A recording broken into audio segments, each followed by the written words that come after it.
Jadi saya berpikir jangan-jangan umur gue range-nya di 50. Jadi saya ngebut banget semua yang bisa saya lakukan. Begitu tank 50 tahun, insya Allah habis ini saya akan lebih semangat lagi, lebih ada umur. Bu, ini jadi dari keluarga sendiri, mungkin apakah ini juga salah satu kado terindah? Ini adalah kalau boleh dikatakan, dia berisik.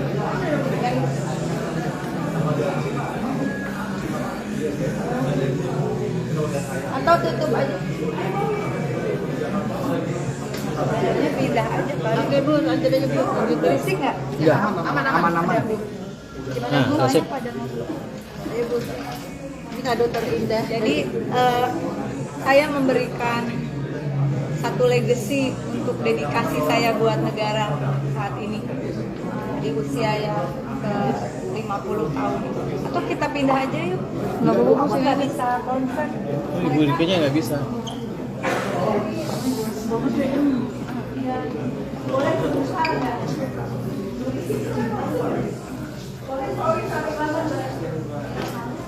Bentar lagi kok. Mas.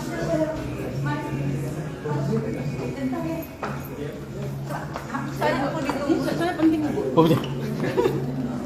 Lagi. Oke Bu, lanjut. Kemarin aku sakit jadi nggak konsen. Oke Bu, dengan kado istimewa ini anak-anak, support anak-anak, kado dari anak-anak, siapa tadi juga Nggak ada tahu Bapak. anak-anak mau ngasih apa, tapi tadi orang tua angkat saya datang, Pak Muhi, ya, lalu kemudian ibu angkat saya juga hadir tadi. Saya sudah tidak, kedua orang tua saya sudah meninggal dua-duanya, tapi ternyata Allah kasih saya orang tua yang masih memberi support ya, bukan orang tua biologis tapi orang tua perjuangan ya. Banyak sekali orang tua angkat saya, ada di beberapa provinsi malah. Dan kemudian kalau saya ditanya kado apa yang dikasih anak saya memberi kado setiap hari buat saya, kasih support kalau saya lagi lemes gitu. Dia bilang jangan menyerah, aku capek deh, aku nggak tahan di politik berat gitu. Saya bilang gimana kalau ambunya main sinetron lagi jadi komedian? Enggak, kamu harus tetap jadi politisi gitu. Berarti anak-anak lebih suka ambunya jadi politisi? Anak-anak lebih suka jadi. Kemarin sempat ada peristiwa yang cukup memukul saya gitu, saya nangis gitu, terus yang kembar bilang kamu jangan menyerah ya, kamu jadi dia bilang, yang satu bilang ibaratnya nih tali, nah tali itu kamu pegang, terus di sebelah sananya tuh dipegang sama banyak orang, kalau kamu pergi orang itu jatuh semua. Mereka pengen kamu tetap berjuang. Kalau ada yang kayak gitu kan nggak semuanya ambu, kamu tetap semangat gitu. Jadi kado setiap hari selalu dari anak saya. Dan hari ini saya sengaja catatkan ini juga warisan untuk mereka sebetulnya. Saya hanya bisa memberikan warisan yang paling berharga ya, gagas pengetahuan yang Allah juga berikan, titipkan, bukannya saya. Ini dari Allah Subhanahu wa Ta'ala. Mbak, mengartikan usia 50 tahun sendiri seperti apa? Tadi kan sempat kejar-kejaran. Saya berdebar-debar memasuki usia 50 tahun, jujur ya. Karena itu dua perempuan di dalam keluarga saya meninggal di usia range-nya 50 gitu. Jadi agak deg-degan, anak masih kecil-kecil, ya Allah gimana ini. Tapi di sisi lain berarti saya jangan menyerah. Gak ada lagi kata mau berhenti dalam perjuangan ini, gak ada lagi kata mundur. Pokoknya sebisa mungkin, seoptimal mungkin apa yang ada digunakan untuk terus melanjutkan perjalanan. Ya mudah-mudahan si Allah kasih umur panjang ya. Bu, Sehat. itu nggak sih? Udah kan lagi nyaman berpolitik, bakal terjun ke dunia entertain lagi nggak? Belum tahu ya, belum tahu. Tapi saya ada habis ini yang terdekat saya mau relaunching satu buku dari tesis saya tentang kekuasaan negara yang menggunakan teror dan propaganda. Kemudian juga ada buku puisi yang sedang disiapkan, dan ada satu produk fashion yang mungkin akan di-launching sebelum bulan puasa. Tapi kan banyak banget lah ini. ini. Banyak juga ketika seorang politisi dia masih bisa nyanyi, manggung. Nyanyi saya. Terus kalau ibu sendiri Bu apa? Saya nyanyi setiap. Ini Ini kan lagi kampanye nih. Saya manggung setiap hari. Satu hari 6 sampai 7 titik ini sampai habis suaranya. Atau kapan-kapan ikut lah. Jadi saya menggunakan model kampanye yang berbeda gitu. Dan disitulah saya menyadari bahwa seni itu bisa lebih diterima. Seni itu tidak menggurui. Jadi orang merasa involved, terlibat karena mereka bisa ketawa bareng, kita bisa nangis bareng gitu, tanpa ada sekat. Lu pejabat, gue rakyat, nggak ada lagi tuh. Jadi mereka bisa ngata-ngatain aku, bisa whatever lah, kita bareng-bareng sama-sama, kita bisa kritik langsung ke saya. Bu, tapi kan anak-anak tadi doanya banyak ya Bu, tetap Buya tetap berpilihan di politik. Tapi kalau untuk jodoh sendiri Bu di umur 50 tahun Saya minta pokoknya, itu nggak sih? makanya saya kan udah bilang 50 tahun ini tidak ada kata pesimis, tetap optimis, termasuk menuju ke pelaminan. Saya siap kapanpun juga. Masalahnya sama siapa? Kriterianya Bu, Kriterianya satu lelaki, Iya. 2 Islam, Iya. 3 hafal Pancasila, udah cukup. Mereka tapi cukup itu. mereka kan tadi belum tahu akan ke dunia hiburan Pak, apa enggak? Berarti Soalnya gini, saya tidak pernah memisahkan, bukan hiburan ya, dunia seni lah. Saya tidak pernah memisahkan antara dunia seni dan dunia politik. Ketika saya berkesenian, saya juga memikirkan bagaimana karya itu memiliki nilai yang bisa berarti bagi orang banyak. Itu adalah nilai politik sebenarnya. Di dalam politik saya juga membutuhkan rasa seni itu tetap hidup. Meskipun saya jadi dianggap agak aneh atau anomali termasuk di parlemen. Jujur ya teman-teman ya, udah tahu lu pada nggak suka sama gue. tapi berarti Karena saya merasa bahwa jiwa seni itu yang membuat menuntun seorang politisi untuk nggak manipulatif, untuk menghayati perannya sebagai seorang politisi, untuk memutuskan sesuatu yang benar-benar penting, tidak transaksional. Kalau lu mau dapat duit, lu kerja yang bener, gitu kan kalau orang berkesenian. Kalau karya lu nggak bagus, ya lu nggak dapet duit, gitu. Jadi nggak menjadi seorang politisi apa dong karya seninya? Karya seninya adalah peraturan perundang-undangan misalnya, penganggaran yang benar, pengawasan yang benar. Sehingga buat saya kerja politik juga sebuah kerja berkesenian, jadi saya enjoy aja. berarti mereka nggak akan mau melepas lagi ya. citra Oneng ya, image saya Oneng yang tell me, yang agak gedong-dong gitu. Saya itu kan sesuatu yang nggak bisa saya lepas ya, bukan sayanya. Orang memandang saya sebagai, awal sih kan kesel juga, set gue udah jadi dewan masih di ruang sidang, baik Ibu Oneng. Begitu dipanggil Oneng langsung split personality, gue langsung nggak bisa jawab dong. Apa Pak gitu. Karena 7 tahun ya, hampir 7 tahun saya memerankan Oneng, dan hanya satu-satunya sinetron gitu waktu itu.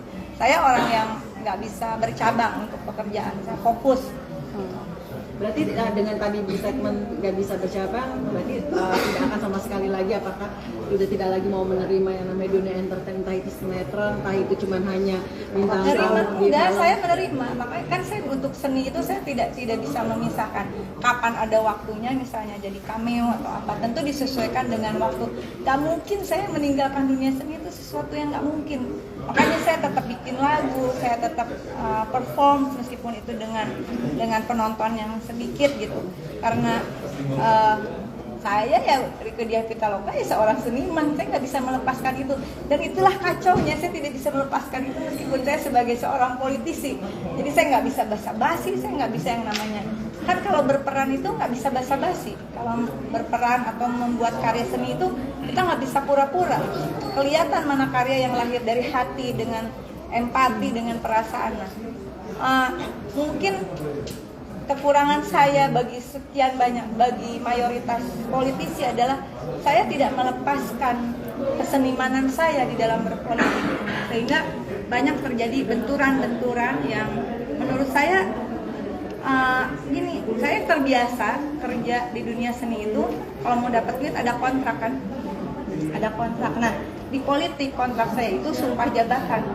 Ketika saya terpilih ada sumpah jabatan. Nah kontrak itu selalu saya penuhi, boleh dicek lah sama produser yang pernah bekerja sama dengan saya. Saya orang yang tepat waktu, yang disiplin, skrip saya hafalkan semuanya. Nah di politik itu juga saya jadi terbiasa, saya harus mendisiplinkan diri sesuai dengan kontrak kerja itu. Rupanya itu adalah suatu pencerminan, lu Oneng banget katanya. Tapi nggak apa-apa lah, mau umur 50 tahun ini saya kira untuk ganti karakter juga saya nggak bisa. Udahlah, saya Rieke Diah Pitaloka dengan kepribadian seperti ini penting hidup saya tidak merugikan orang lain, insya Allah. Kalau karena langkah politik saya ada lapak-lapak orang yang terganggu, ya berarti ya memang berbeda cara pandang ya. Itu biasa terjadi di dalam politik. Karena pada sekarang sendiri itu orang. Tapi berarti karena saya selalu ngeceknya yang tadi dengan prinsip konstitusional, saya tidak dengan konstitusi. Jangan konstitusi diacak-acak hanya untuk kepentingan bisnis atau kekuasaan personal gitu kan. Bu, harapannya dong di usia 50 tahun ini apa? Mungkin doa untuk diri sendiri, sekalian jodoh tadi harus hafal. Yang penting sehat, saya nggak tahu. Pokoknya doain lah semoga umur saya ada panjang ya, sehingga bisa membesarkan anak-anak minimal sampai sarjana gitu, bisa mereka survive sendiri karena sebagai single mom, jadi orang tua tunggal membesarkan anak-anak seperti ini pastilah bisa. Banyak juga di luar sana yang dalam posisi sama seperti saya, semangat, jangan menyerah. Perempuan itu bisa mengerjakan banyak hal di dalam satu waktu. Jangan. Oke, Terima kasih. gimana sama Ganjar?